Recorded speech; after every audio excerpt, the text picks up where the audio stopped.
Well, this is my first trip down the river. For some time it's been choked with weed. It's still choked with weed. I'm just going to do, I even forgot my watch, my phone, everything's got no idea of time. I've got about 45 minutes before it gets dark, and I figured that's the time to come. So I've cried off from coming here all day just to come and fish for an hour and then another hour into the darkness. Because I figure I don't know this place, it's just a swimmer fancy. I've got no idea, I'm probably fishing in the middle of a weed bed. I'm using some red luncheon meat. I've thrown some pellets in. I've got two double SSG Swan Shot link ledgers on there, about a size 4 hook, and I'm just sitting fishing. I'm just giving it a go, and of course it started to rain. I've got a handheld umbrella. I've no idea how long I'll last, but I'm certainly going to give it into the dark for sure, because I used to fish a stretch of this river 25 years ago, and you can only fish till dusk, but that was the time to get the barbel. Here I've got no idea. Loads of people I've talked to say there's next to nothing in there. It's all polluted. The otters, the crayfish. You know this. You people on rivers know the story. But fish do thrive on negligence. So when they're left alone, and I don't see anybody's fished here a lot, to be honest, always worth a shout. And there's occasional big chub in there. Apparently, not vast shoals, but there are fish around. And listen, you've got to be in it to win it. And that's exactly what I'm doing. Underneath this giant horse chestnut tree, I'm trying to fish it just to get a test. If I get, I know it says dove, one bite out of this, boom, and I miss it, I sort of don't mind. I think, well, I'll come back. There's swimmers all over this river. They all look great, and I'm sure one or two might be good. A lot aren't. They look good, but there's nothing in there. So we give it a go. That's why I'm here. Just a try out for an hour and a half, maybe 2 if I can hold out. At the present time, it's not looking good.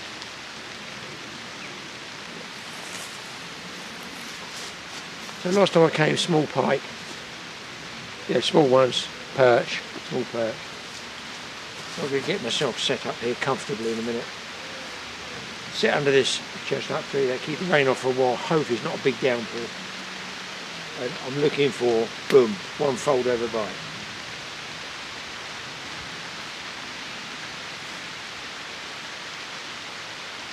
You're not allowed to use buzzers on here. It's supposed to wake people up, apparently they live half a mile away. But it is what it is.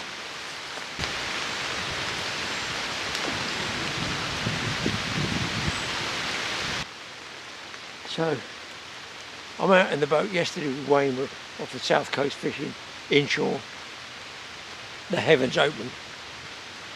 Get soaking wet, we catch some fish, but it was tough. So I came out tonight thinking, 2 hours, right place, right time. Don't even know about the right place. No, the rain's coming in.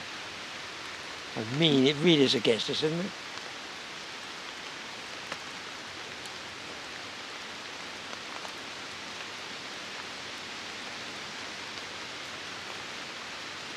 The other thing is, I don't know whether there's crayfish in, or I imagine there's hordes of crayfish.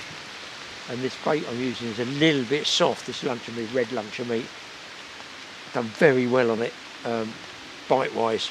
Still waters, tench green carp, and that's what maybe normally I would use normal luncheon meat, a bit firmer. But this red stuff, all I can say is the last time I used it on a still water was very, very good. What it's like in the river, I've got no idea. I fear it might be nibbled off. I've got pellets in there. I've been throwing loose pellets in, trout pellets. But I don't really want to go to the trouble of banding. I just want to put a big piece of luncheon meat, sit there and wait, maybe cast twice. That's all I want. A couple of casts is usually. I'm hoping it sits there. I've got quiver tips. I was going to fish with avens, because I thought I'll get a decent fish, very, very snaggy, why not get them out on the quiver tip rod. On the other hand, at least I want to see the bites on the quiver tip. Oh dear. Camera's going to get wet as well, people. Didn't want to bring my big umbrella because there's more weight to carry on a short session. I feel like I'm on a station waiting for the 6:45 from Waterloo. Morning, Major. Morning, sir. Morning. You fishing again, Mr. Pullen? Yes, fishing again, Major. Blanking again, Mr. Pullen? Yes, I fear I'll be blanking again, Major, yes I will. Very nice umbrella you've got. Is that from the club? Well, it's from the golf club actually, that somebody must have left on the course. Ooh. Left hand rod.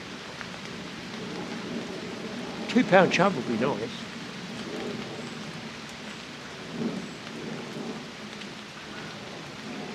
Thing is, I don't know the swims, it's choked with weed, and I'm probably just sitting in a weed bed. No one's going to tell you where the best swims are they? No, you're not going to get any help. Don't expect any help. Well, no bites yet, people. Hardly surprising. Been in the weed. My downside is, I think this place is riddled. I just got that gut feeling it's riddled with red signal crayfish. And other people that I had, one or two people I have seen on this river, not seen, talked to, it's all boilies. Well, I'm wondering, should I be on a bigger pellet? Maybe those donkey choker pellets? Because the two I've wound in have both been stripped off, and I haven't seen little telltale bites of crayfish tugging at it, eating it away. So that's why I use a quiver tip, just so it gives me a sensitive bite, you know, see what's happening. But I suppose I just got to sort of risk a blank with a bait I'm confident in, if you like, rather than I just hate. You know, I go river fishing. I'm not even sure I've used a boilie in the river on a hook. I can't remember. Maybe I have a couple of times. But to me, boilies, it's just throwing them in a lake, isn't it? It doesn't seem right. It doesn't right using them in a river. It doesn't seem proper. But it might be the way I've got to go. I have got boilies. I've got those good ones I use. The old PT boilies. Nice bit of fishy smell coming off them. So I figure I've just got to work my way through this lunch of meat.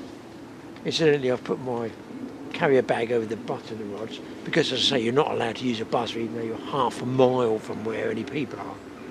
But it's the way it is. That's the rules. Mustn't use it. I've got 2 bells I'm going to use it, and I'll show you.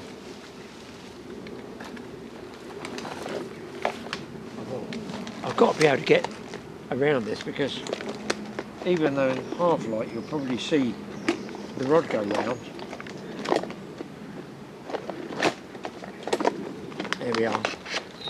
When it gets dark, now don't laugh, please don't laugh, please don't laugh. I found these in an old antique.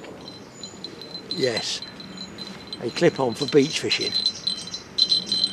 Just there, if you can see that, just a little bit I can clip on the rod top. So that way, at least when it's dark, I'm going to hear that like a budgie. I'll be like a budgie. Pecking at it. So I'm going to be using that. But don't worry, you're not allowed to use buzzers. Don't worry, someone in the committee will say, oh, yeah, we'll put a rule in and raise it before the committee. We're not going to allow any use of budgie bells either, because it might upset the budgies. You know what committees are like. I'm not a great club member, I must admit. I like doing my own thing. But it is what it is. I've done good pike fishing here. Be nice to get a chub or an outlandish barbel. At least the rain stops. We've got a big horse trial over the back here, so there's going to be machinery running around tonight. Just need the confidence of one good pull round bite.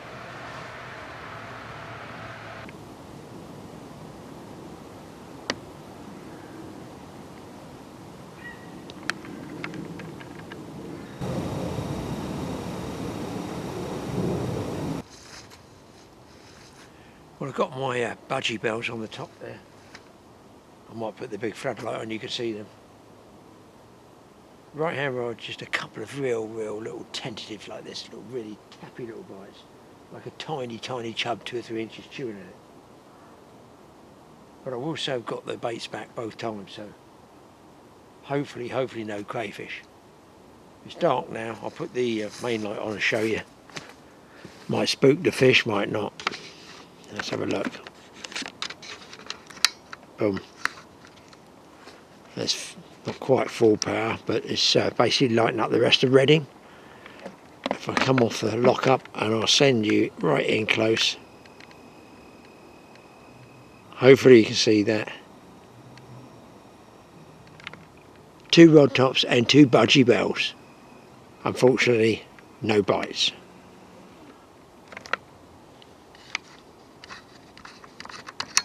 Probably no fish now after dazzling with that lot. But at least if I do rest my eyes as such, I can, let's put this back on. I can have a chance of seeing, or rather hearing the rod go round if it does. I fear a blank, but it's worth a try.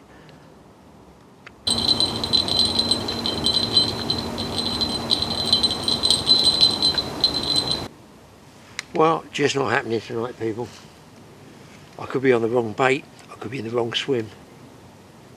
So I'm going to call it quits. But that's river fishing nowadays. However, a few days ago, I was walking down another stretch of another river. Just going literally for a walk. It's all private, fly fishing, whatever. And I've never seen anybody fish there in 16 years that I've been walking down there. And I saw this figure sat down like this, you see, and I thought, oh, I'm going to have to walk down there because it's on a footpath, public footpath, and just see if he is catching anything, interrupt his peaceful day. And he had 3 dogs down who was just sitting there. I said, oh, I'm ever so sorry. I came out, I said, I thought you were fishing. He said, well, I am really. I said, well, you know, don't see the rod. He said, no, I'm fishing for crayfish. I'm going to pull my lines in a minute. Well, listen, I'm not going to walk past that, am I? So although I've caught nothing here, let's just see what this other guy caught on the river down the road from me. That rain, that heavy rain last night, did that sort of thing put them off? No, I think it's because I must have had. You're working your way through the river. I've had this bit's all done now. I'm just. You're going to move off. Yeah. Oh, that's how they open. I'm going to put these in with the. But I'm not catching hardly anything there now. So. But that bag, honestly. Oh, go ahead. That's it. They see it. Yeah. You wanted to get hold of the camera, that one. Look. I always find it interesting. So you get more than double that amount normally? Oh, triple in there. This has all been depleted now from me doing it. So you eat the tail and the claws, and the heads get boiled. Get your scissors, cut down the middle there. If you want to, up like that with a nice thin pair of scissors. And that's ready to go into the microwave, and you want to microwave them for, if you've got an ordinary microwave, I'd say a minute. That's all, really? Yeah, no longer than a minute, and put all your sauce over it. What would you say sauce wise? I would say if you like garlic, yes, butter, yeah. put some garlic butter on it, spread it over there. You cut it once, so just let it in there. Don't microwave them no more than a minute. Oh, it's interesting, yeah. Fantastic. So you just put bait in the bag. Put the bait in the bag. Cable tie. I'll put it up there. So fish or crayfish heads, it don't really make much difference what you use. Well, you want to use sort of something smelly, really. So, something like chicken, if you have a chicken. And you, could you use leftover stuff, like a bit of roasting you got left over, or does it have to be raw meat? No, all vegetables. Put them on vegetables. Vegetables, blimey. I've tried vegetables in there and it's alright. Not as good as the chicken. Yeah, loads. That's just a bit of lead weight at the back to keep it going downstream and pin it to the bottom, I imagine. Yeah, that's it. I'm just going to put a little... This is the juice stuff that I got from the crayfish. So just put a couple of 3 holes in there. And what do you put that inside? Yeah, I'm just going to put that in. Actually, I want it all open like that. Like that. Yeah, I'm just going to rest that inside there, look. Oh, I got you, yeah. And so that'll just for the smell. That'll just leach out and go downstream and pull them up, I suppose. Pull them up, hopefully.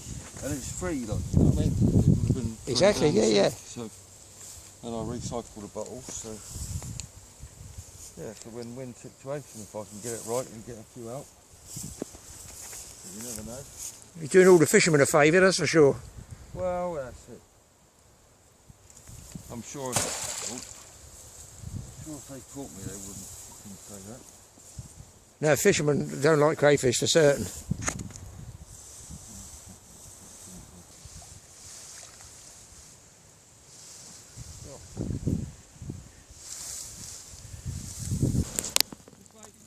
Come on. Come on, Ruth. Let's go. Come on. This way. They're non-native, aren't they, crayfish? Unfortunately, they're invasive, destroying everything, Yeah, they do. I don't, yeah. It's a shame, really. Oi, come on! This way! 1, 2, 3, 4, 5, 6, 7, about 8, 9 there, isn't there? Yeah. Net number 3. Well, you've got enough for tea, that's for sure. Yeah, that's number 3, and I've got one more down. Oh yeah, down with the family on the south coast. It was as windy as you could want. Not as bad as today. This is a storm going through. And in the distance I saw loads of kites going up. And it was quite a long walk, so I left the family, and as you do, just sitting down on the prom, getting blasted by the wind. I thought, I've got to go and see some of these kites. They are monumental. I have never seen anything like it in my life. They had every make, every creature you could imagine. I don't know whether they sort of blow them up, but it's just beyond belief. It was, in fact, I think it was the Portsmouth Kite Festival. Something to see, I have to say. I so wish I'd taken my, this camera. Where GoPro would have been no good, but this camera would have done. I could have gone zoomed up on them. I'm going to tell you now, there was a lizard there, honestly. 100 feet long, 80 feet long. It was monumental up in the sky. I got a few clips, I couldn't download them, I couldn't get them off my phone, so I took a picture off the wife's iPad just to give you some sort of idea. It was something to see. I mean, I've not got the best pictures here, but at least it'll give you an idea, because I have never seen such a big, is it a pussy? A pussycat? Is it a pussycat? I've never seen one that size before, that's for certain. Or you've got giant teddy bears. Now these things are bigger than the car beneath it. And this lizard is something else. It's like a Boeing 747 up there. Now these things must be inflated with air and then flown up in the sky. I mean, look at the size of it and all the strings attached to it.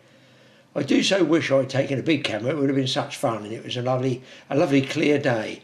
And this gentleman is obviously a kiting enthusiast. You don't need to put them in easily. You have to wear leather gloves to take the strain. Now, if you see what he's flying, it'd probably give you epilepsy if you look at it close. I should think that spinning thing. Loads and loads and loads of kites as far as you can see all the way down the park area. And they're not just small kites, they're giant things. And you can get an idea of the pressure this chap's got trying to pull this in. And a great big cord is not on a piece of 10-pound fishing line. It's like a kite, a tube and a spinning thingy. I don't know what they'd call it really, I've got to be honest. You wouldn't want a clip round the ear with it, would you, the size of that? It's huge. And the others, wait for this, were bigger. The animal ones were actually bigger. So he pulls it down in great big coils on the ground too, like that. You see the coils by his feet there? So he powers up there, dragging it with all your strength you've got. And then, obviously, walks back down with the slack. So there you go, a giant kite festival. Something to see, watch out for it next year. Well, you guys know I like a bit of beach combing, and I was out down the south coast around a harbour area. Well, it's not really a harbour, it's just a huge estuary. And not many bites, I'm afraid. I thought what I'd do is have a walk along beach combing in between bites. And I found something, I thought, now that's different. It's not a stone, it's not a rock. What is it? It's this. Let me bring the camera over and see if you can have a better look at it. What caught me was a sort of bluish colour in it around here. That's what caught my eye, the actual colour of it. I'll get it in close up and you have a look. I don't know if you're going to get to see this. It's very, very heavy. But you can see a sort of bluish tinge in there. That's what caught, and lots of little sparkly bits in there. So I'm not sure even in that corner there. Some sparkles. It's sort of, if I turn it around, a sort of coppery coloured sheen in there. Is it a meteorite? Because I threw a huge thing back, it was unbelievably heavy, from the boat down off South Devon. And guys said, Graham, that's a really valuable meteorite. I don't know. So I've given it a wash and a scrub up. If I put my torch on it, I don't know if you can see it's got that sort of bluey tinge about it. It is really meteorite-like, but is it a form of iron ore? Say it was up on the foreshore.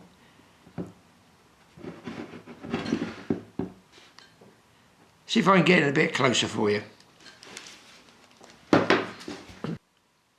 Hopefully you can get an idea of the colours. If I move it back and around, that's about as zoomed in as I can get. You can see that sort of blue area there. I mean, is this... Yeah, now you can sort of see those sparkly bits in there. I don't get it. I don't know what it is. It's got these sort of fusion, are they heat fusion holes? More so on this side there. What do you reckon it is, guys? Is it a meteorite? Is it iron ore? Well, I did find, Mike said test it with a magnet. So that's what we're going to do. I've got the magnet here. Which if I get it on a manhole cover, I cannot even, I lift the whole manhole cover up. So, here we go. I can feel it pulling, but not excessively, if that makes sense. So just look, it clamps on it. Normally, this magnet is so powerful, I would never be able to get up. I'd have to put that in a vice to pull it off, but there's, you know, it's painfully obvious it works, but not particularly strong magnetisation with it. What do you guys think it is?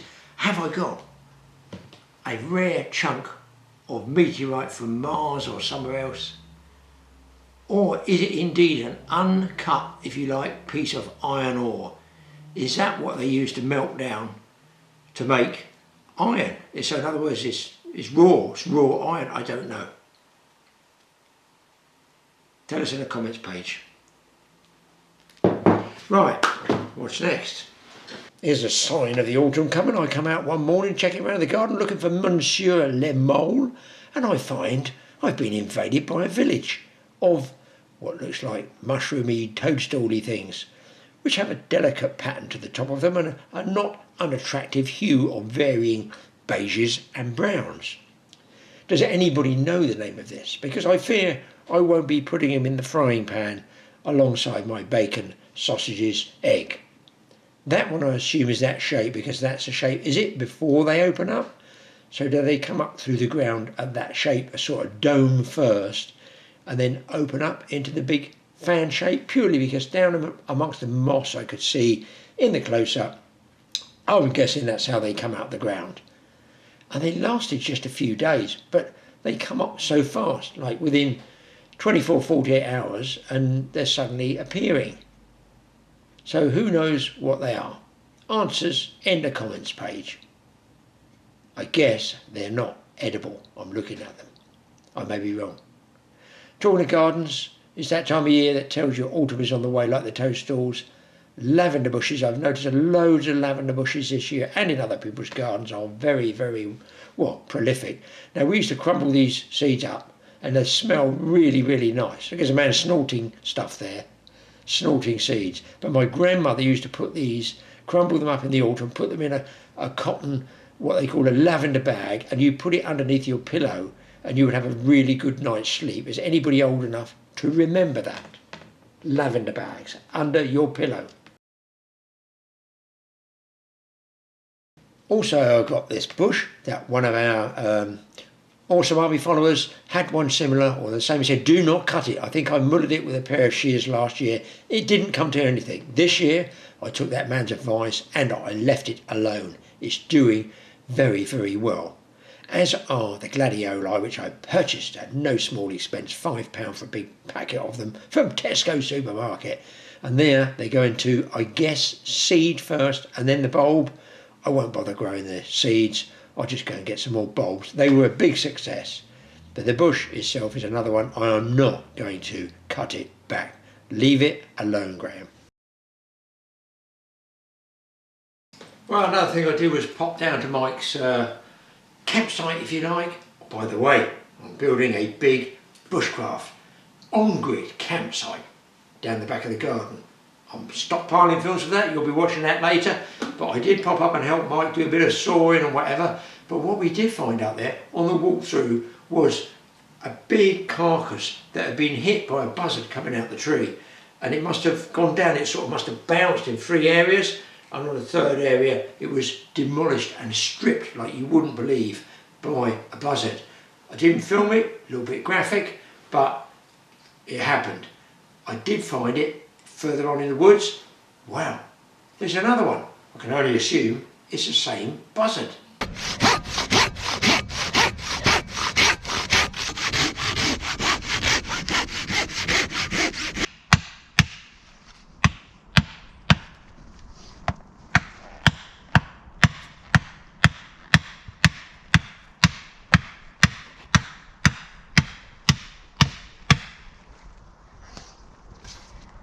So right in the woods at the moment, I just came across another kill of some description, but I don't know what that is, whether that's another rook. We're a long way from the last one. There you go. Not much left of that one. What is it that's in here? It could be up there, because I know buzzards, I've seen them hunting and just dropping down from the tree onto their prey, rabbits and stuff. And of course, walking through here, I think you can get, you know, like a sparrowhawk that weaves through the trees and grabs stuff. But black feathers, I can only say that's going to be down for some form of rook or crow. So that's 2. Not a good day for crows today. Best thing to do if you're a crow, keep quiet and don't move. Well people, I know a lot of you, because I missed last Friday's, I just ran out of time and I thought, you know what, I just haven't got time to do it. It's just too much stress and rushing. Because sometimes on my old computer, it might take 6 hours to upload a film. Well, I just thought, oh, I'll leave it for a week, whatever. And some of you people were a bit disappointed you didn't get one. We've only been doing it every Friday for over 10 years, but I don't like missing them for you people, so I'll put this midweek up. Hopefully it'll give you something to watch. A lot of random stuff on there I want to see on the comments page. Everything from meteorites to toadstools to can you eat your crayfish, fried, boiled. What's the best way to cook those crayfish? I don't know. I didn't catch them. I don't eat them. Let us know in the comments page. Best way to cook crayfish. In the meantime, don't miss Friday's film. We're going to be working on that as well. And there's a little trick in there. There's something else we're going to put up on Wayne's side. Keep watching. Don't forget, hit the subscribe button on Mike's Life of Mike channel.